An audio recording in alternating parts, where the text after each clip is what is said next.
Инвестиравме во издржани, реални младински политики за младите да останат овде и овде да ја градат својата иднина.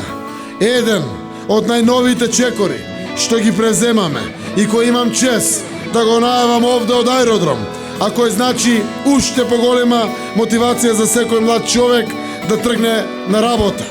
Од 1 јануари, за 2,5 месеци од сега, државата ќе ги плати придонесите за секој млад човек што ќе тргне на работа, односно ќе биде нововработен.